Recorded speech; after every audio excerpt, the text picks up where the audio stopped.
Are you looking for a podcast where you can hear from real people regarding their real dental drama? If so, then you've come to the right place. Join hosts Bethany Petty and Dr. Rena Kuba as we dive into the solutions we've created and the mistakes we've made while managing dental drama. Let's get started. So this may be, well, I'm just going to ask you, we're going to have to dive into it. I was about to say, do we have time to talk about this? And is this the right timing? A, do we have time? B, is the timing right? But I'm just going to throw it out there. Yeah. So this was a thing that you and my office manager kind of disagreed with about the whole verbiage and telling patients and all of that. And so when we were scrambling there, at the end of April and having this call going, oh, wait a minute, we're probably opted out already. Yeah. And so where we were scrambling to go, okay, what is our strategy? What are we doing? And I think in the past we didn't send a letter to patients alerting them. I can't remember if we sent an email, and we may not have done that either. I think we basically had a sign up at reception, and we had already, like that day, patients coming in, we had looked and said, okay, these are the 5 whatever patients. It was probably MetLife back then. Yeah. And I think maybe in between we've dropped a couple. For example, like I was in direct contract with Aetna, but because I could be optimized and get the same exact Aetna coverage through Carrington, I was advised to drop Aetna directly and go through Carrington because I could get paid, at 90% of my fees rather than at 65% of my fees. Yeah. So the people it screwed over, though, were the people that had Aetna plain and not Aetna through Carrington. Right. However, I gained patients that had Aetna through Carrington. So anyway, but for the patients that we were getting out of Aetna direct with, right, how are we handling that and telling them that? So we've had a couple of these soft, there was a big MetLife drop years ago, and then there was the big Medicaid drop this year. But we've had a couple of little ones like that, like the little Aetna one. And I think we opted to, if I remember correctly, we put a sign up at reception. We kind of flagged the patients that day that were coming in. And we would say, by the way, we're now out of network, but we're going to honor the fees. Right. And then this way we'll know for next time. Yes. And honestly, I likely have either completely shut it out of my memory because I find it so distasteful to deal with, or I never knew it to begin with. I may have just buried my head in the sand, and then you and my AR person and my office manager kind of handled it and figured out what best way to handle it. Yeah. So now when we're having to go, oh wait, shoot, it's the end of April, we might already be opted out. We need to figure out what are we doing for this percentage of MetLife patients now. Yeah. And then my office manager and I had talked a little bit, and we came up with our strategy. And then you were like, whoa, I don't like your strategy. So can you walk us through that? Yeah. So I said in the email to you guys, like, this is one of those areas. My style of coaching or consulting is let's work together to come up with something that makes sense for your practice. I'm not necessarily type that's like, it needs to be done this way. This is the Bethany way, and you're going to do it this way. That is just not the way I work. And Which is why we love you, because you customize it. Yeah. And so I said on this one, I'm like, this is one that I'm actually pretty picky on. Because the whole point, the whole benefit of dropping a plan is that you are able to retain now the higher reimbursement patient because you're out of network, right? So you drop MetLife, the last thing you want to do is lose all your MetLife patients. Well, what's the point of that, right? You would much rather handle the situation in such a way that you're able to retain the patients. So what your office manager was wanting to do is to send out a letter or email. And a letter. She wanted to send a letter. That says, hey, we're, officially out of network, by this and that time, let us know if you have questions, blah, blah, blah. And I was like, whoa. Because a letter and email to me are very impersonal. And especially when we're trying to make it very clear and black and white, that can come across as just very cut and dried, like, oh, I can't go to them anymore. Very transactional, too. Very transactional, not personal at all. And it plays right into, you mentioned the letter earlier that insurance companies send. I have seen a couple of those, and they make you look like the dog is what they do. It's like all of a sudden, Dr. Kuba is no longer in network or no longer a preferred provider with MetLife. She is no longer credentialed by our company. It doesn't say why. It just makes it look like I did something wrong. Happened, yes. And she's no longer a preferred provider. And here are alternate providers that we would recommend in the area. Not providers that are in network. These are other people that we'd recommend. So it's just a very shady letter. So insurance is essentially telling patients, you can't go to her anymore. Go to these instead. And now we're going to kind of say the same thing by sending an email and a letter that says, hey, we're out of network. Please give us a call if you have questions, blah, blah, blah. Well, now it looks like both the insurance company and my doctor are saying the same thing just because we can't add tone to that email or letter. So I said, I'm not a fan of the letter at all. And I would say that this is one of those things that I'm just a little bit more cut and dry on. Like I would say to you what I'm going to say to every other client, which is don't send the letter, don't send the email. Plan to have the conversation in person. And the conversation in person can be very simple. Whenever they come in for their appointment, like you said, we've flagged them. We know this is a MetLife patient. We need to have a conversation with them when they're here. So I'm not a fan of hiding this from them. Not at all. I think we need to be very clear with them, but I think we're able to add some color to it in person. So the message to the patient is always, we are no longer in contract with MetLife. So we're not a contracted provider. However, we work with them on a daily basis. We have lots of patients still with them. We're very comfortable working with them. Well, am I going to owe anything? Is what the parent or the patient would likely ask. And our response to that is, we don't honestly know. MetLife really hasn't given us information on what they're going to pay. However, we do want to let you know for this cleaning today, or for this, I would do this at all of the hygiene appointments. I should have clarified that. For this cleaning appointment today, if there is a balance remaining, just so we can learn how your insurance is going to pay or how they're going to reimburse, we're not going to charge you the remaining balance on this one. So you don't have to worry about it this time. And then we'll have the accurate information, and for your next cleaning, you can certainly give us a call and we'll be able to tell you exactly what they didn't pay. So I call it a no-risk strategy. It's not going to impact their appointment today. We've already told them we'll know after insurance pays what your remaining balance is going to be next time, and then you give us a call and let us know, and we can tell you what that balance is going to be for next time. So it does two things. First of all, it puts the patient at ease that there's no balance for this appointment. They're not going to receive a bill from you. And I will say that always goes financially in the favor of the practice. Like, it's remarkable how often it's like the practice wrote off far less than they would have as an in-network office. So we call it, a risk that we're willing to write it off, but it's not a risk. I've never seen it go badly for a practice. So there's no risk for this visit, and we've put the ball in the court for in their court for the next visit. So we will have payment. We will be able to tell you exactly how they paid. And for the next visit, you can just give us a call and let us know. Now, one of two things is going to happen. They're going to leave and go, I don't want to schedule the next visit. Let's see how they pay. And that's absolutely fine. Or they're going to go ahead and schedule the next visit and either A, not care about it, or they're going to say, hey, give me a call when insurance pays and let me know. And then again, we're happy to provide that information. So I like that strategy across the board. Any, dentist that's trying to drop a plan, I would always recommend in-person communication. And it doesn't need to be complex. We don't have to have all the answers. I think that was what your office manager was concerned about, is I don't know that your team's going to be able to handle the communication. I said the communication is simple. So I'm going to argue with you on that just a little bit, because back every other time where we've dropped something, my office manager was physically in the office. And of course, right before COVID, we transitioned her to being a work from home. So the timing was great on that. But so her fear right now is the current front desk we have, who's been with us for a while. They're not new. Yeah. Let me gather myself here. And she's like, I don't think that they'll be able to make this okay. They're going to muddy the waters with whatever they say. And you and I were like, okay, well, we'll make sure we have a template, a script, a something.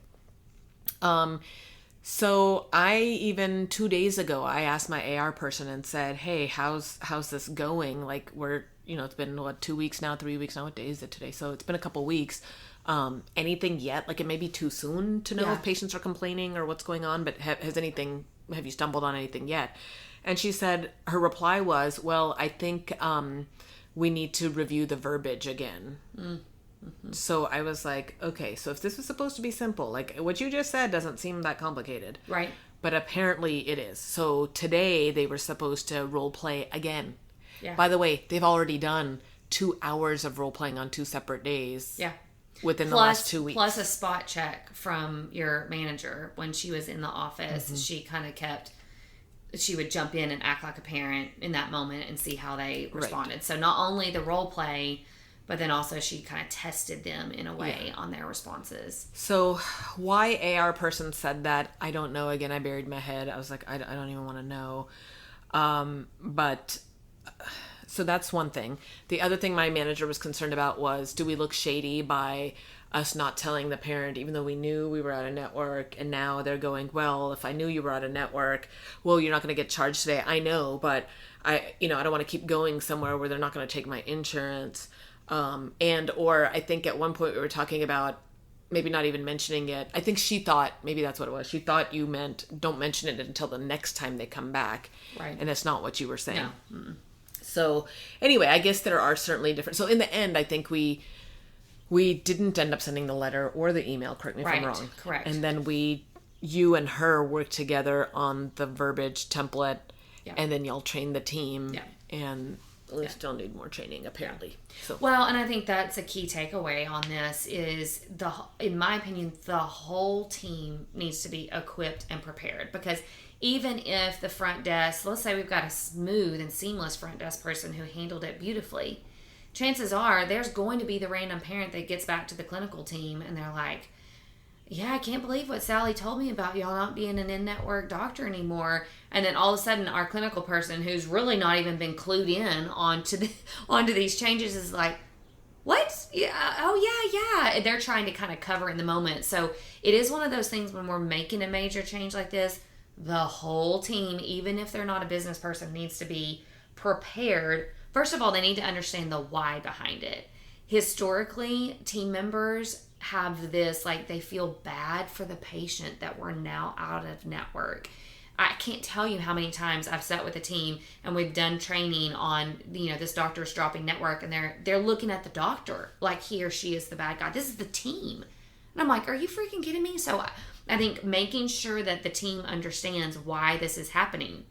Hey, Sally, you know that 20% raise that you got? Well, did you know that insurance is paying me 20% less? And that means that this is not sustainable long term. Like, there will come a point where the practice can no longer pay your bill, your payroll, because we kept letting insurance drop our fees. Like, this is not sustainable long term.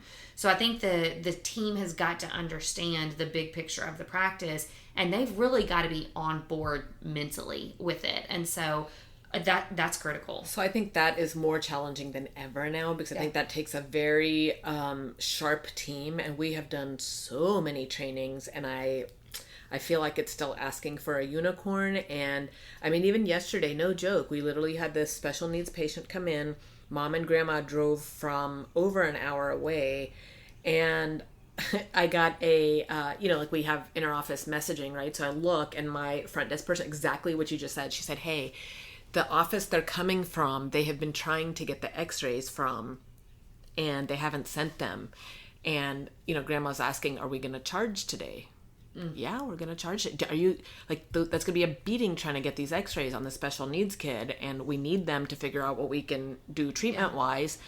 And I said, honestly, it's going to depend on how nice they are.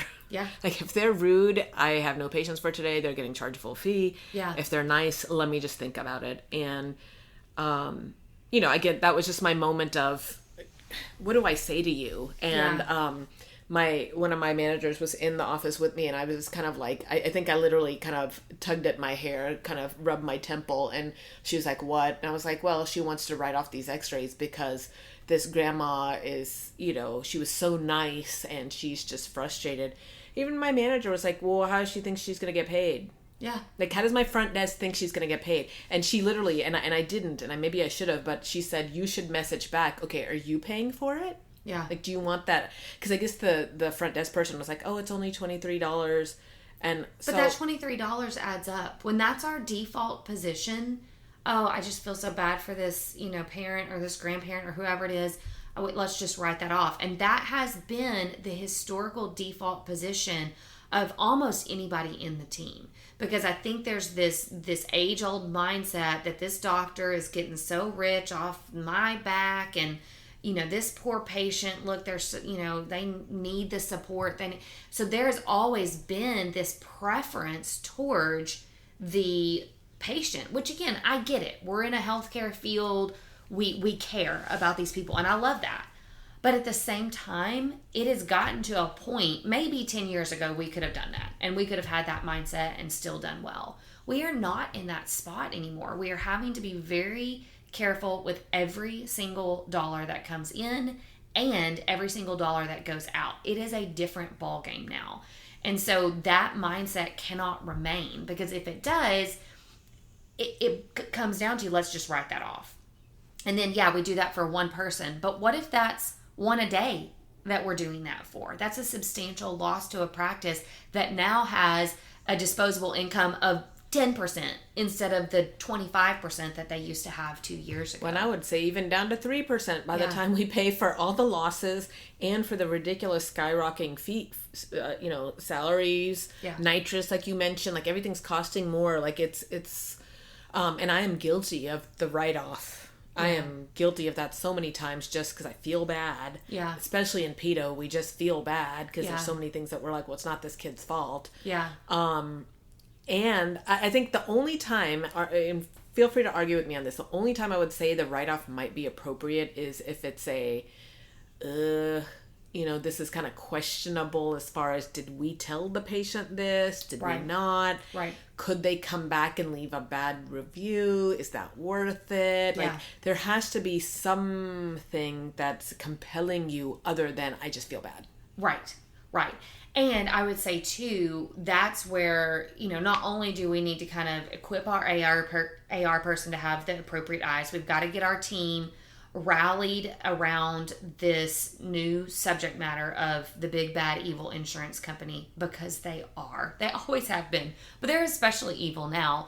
And I would say then the third component of that is we've really got to be more forward in our communication across the board, where we are constantly, not in a negative way, but we're just constantly laying the groundwork for the parent or for the patient, that if and when insurance doesn't pay for this, we'll be sure to send you a bill. Because the reality is, what the patients used to have in the way of their free cleaning or the limited exam that was paid for or this or that, that is no longer the insurance world. And it's not our fault. It's not the dental world's fault. It is the changes that the insurance world has made on behalf of their patients. And it's not fair. It's okay for the patient to get upset about that, because their premiums have gone up and they're receiving less benefit. That's frustrating. We can totally sympathize with that. And we've got to, as a team, align ourselves on the side of the patient and go, I get it. I'm with you. We have been so frustrated about that. I personally know exactly what you're talking about. I'm sorry for you that your insurance company has made these changes. However, it's the world we live in now. Don't blame the middleman. Yeah.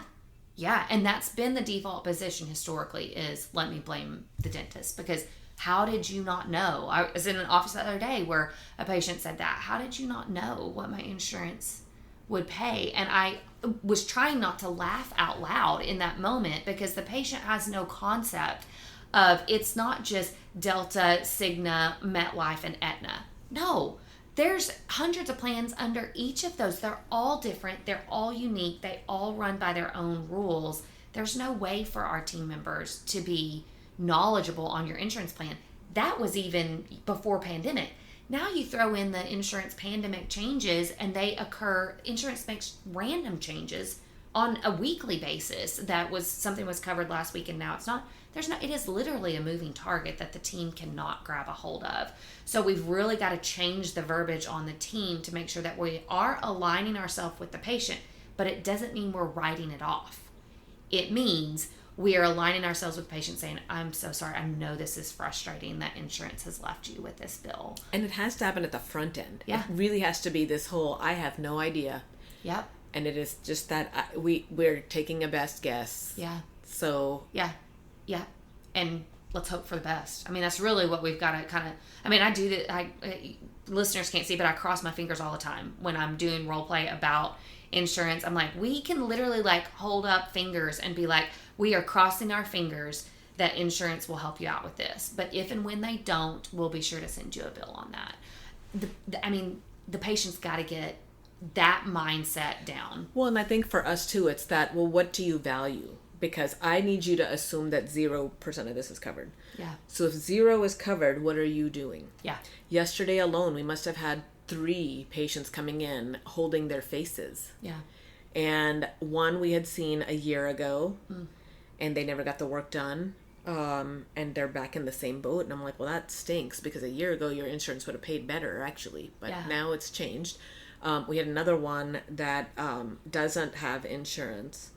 And, they're going to the emergency room. I'm like, wait till you get that bill. Yeah. And so I think my comment there, again, you're watching these kids, like, it's not their fault. Yeah. And, it's, well, what would you like to do? Yeah.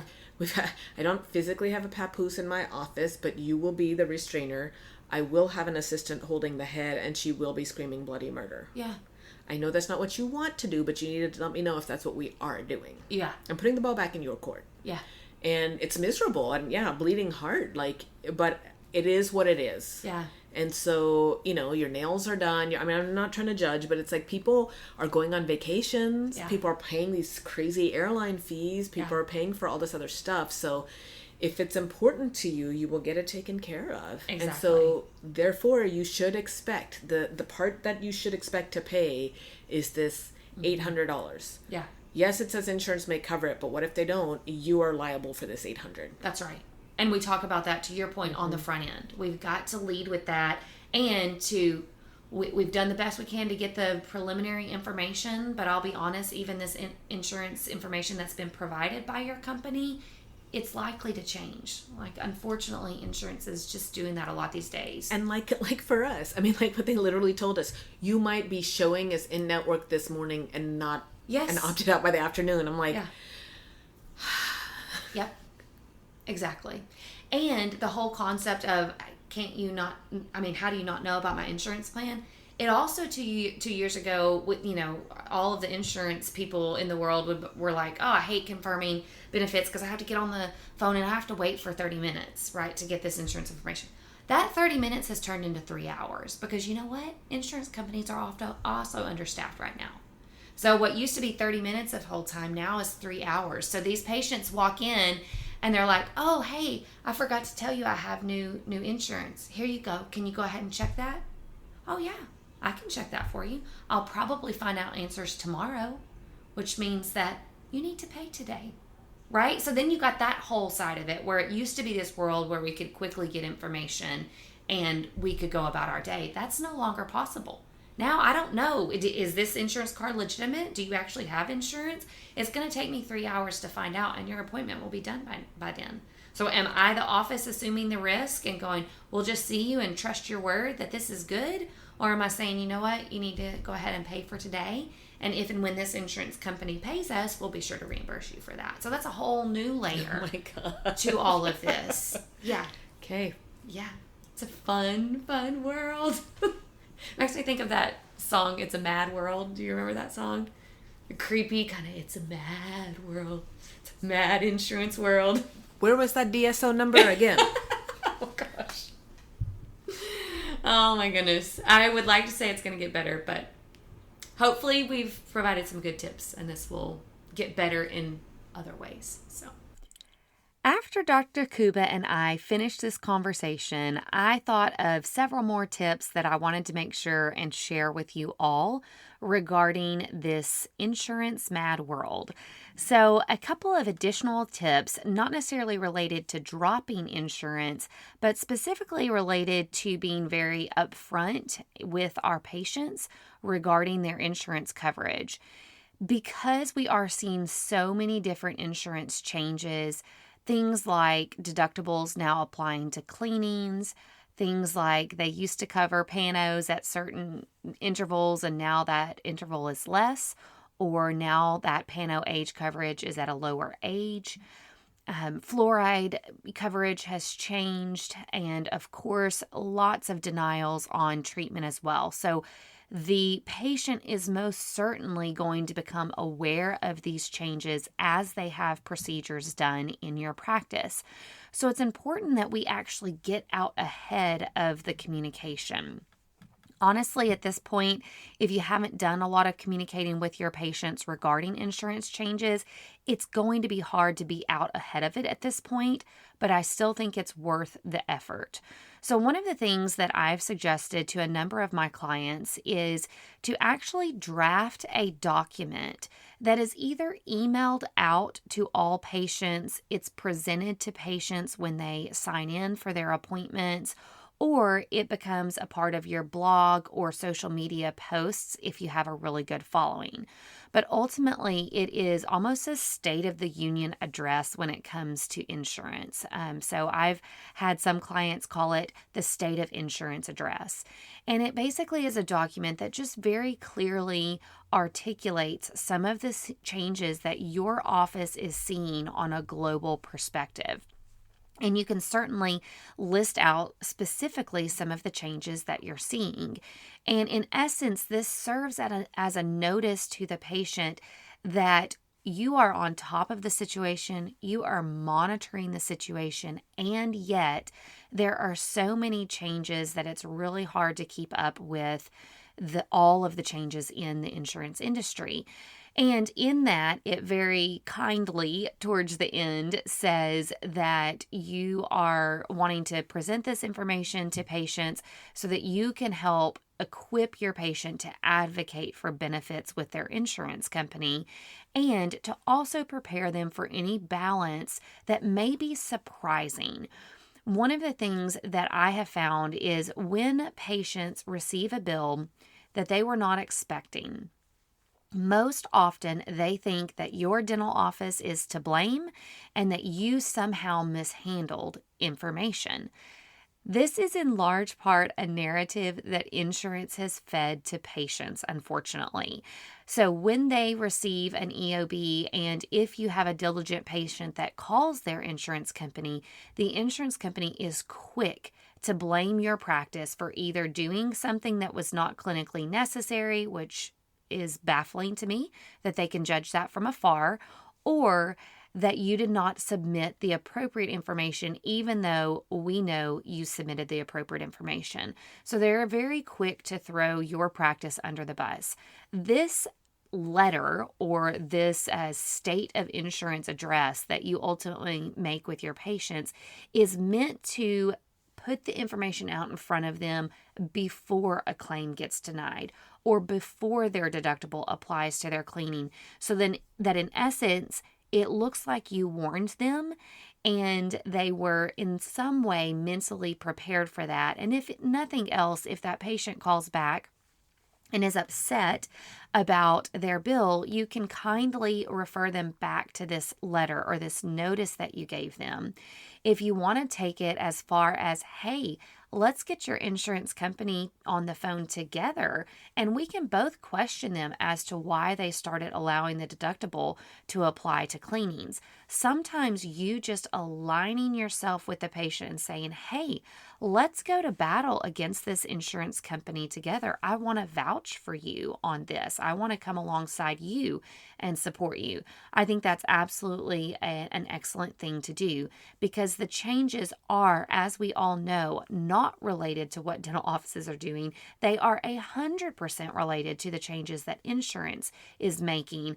As much as insurances are trying to put the blame on you, we've got to get out in front of the communication and make sure that we've prepared our patients and also make sure that we are coming alongside them when insurance does indeed deny claims or make it look like you're the one at fault.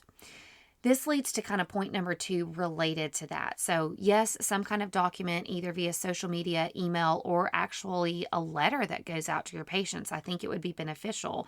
The other thing that you need to do is to equip your team to communicate very loosely about insurance coverage.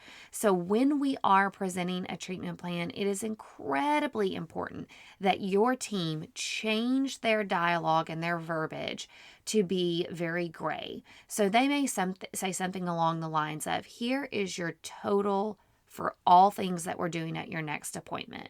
As you can see, we have put a very loose estimate here as to what we're hoping your insurance company is going to help out with. However, I will let you know that's our very best guess based on the insurance information that we've received from your insurance company. I will let you know that a lot of our patients are experiencing a lot of changes with their insurance companies, so this may be off. Any remaining balance that insurance doesn't cover will ultimately be your balance, which at this point we estimate to be this amount right here. So as you can see, even in that treatment plan presentation, it was very loose. This is about what we've estimated. This is our best guess. This is not set in stone, but due to insurance changes. Again, you're referring to a lot of other patients who are experiencing the same issue with this estimate not being accurate. So it again squarely puts the blame on the insurance company. It says we've done our best with the information that we have.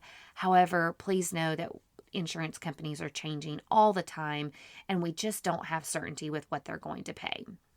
However, worst case scenario, this is everything that we've got planned for your next visit. So if the sky falls out and insurance doesn't pay for anything, then this would be your total out-of-pocket expense. And so communicating really on every treatment plan, any kind of dialogue where the parent or the patient is asking us questions about coverage, we really need to kind of have a hands-off approach. We used to be able to be that mediator. We were able to be in the middle and we could communicate with some certainty. We can't anymore. And so it's important that that uncertainty comes across in our dialogue with really every interaction with our patients related to insurance. So in addition to the items that Dr. Kuba and I talked about in this podcast, when it comes to how to communicate for dropping insurance plans, these would be my secondary tips for if you're remaining in network or even if you're out of network, that we've got to communicate with a real vague lack of clarity with our patients. And I would certainly recommend doing something that really puts the narrative out in front of the patient from your side so that they can start to see you as their ally rather than the enemy that insurance tries to paint you out to be. Hopefully all of these tips have helped. It is definitely a changing world in relation to insurances. So I think we've got to, as a dental field, really change our strategy and remove ourselves out of the middle of that relationship between the patient and the insurance company and push the patient to really get their information from the insurance company and to hold that insurance company accountable when they don't hold up their end of the deal. I wish you luck in all of these conversations. This definitely takes a lot of dialogue with your team. So make sure that they're on board and that you practice how to dialogue with your patients regarding this mad world of insurance. Good luck. Thanks for joining the conversation today. We hope that you are comforted in knowing that you are not alone. But we also hope that you're walking away with some really great tips and tricks to try in your practice. We value your feedback, so please take a few moments to rate and review the podcast. Finally, we want to make sure that we're covering the topics that matter to you. So track us down on Facebook, Instagram, and Twitter, and let us know what topics you want us to cover. As always, please know that we are rooting for you today as you manage your dental drama.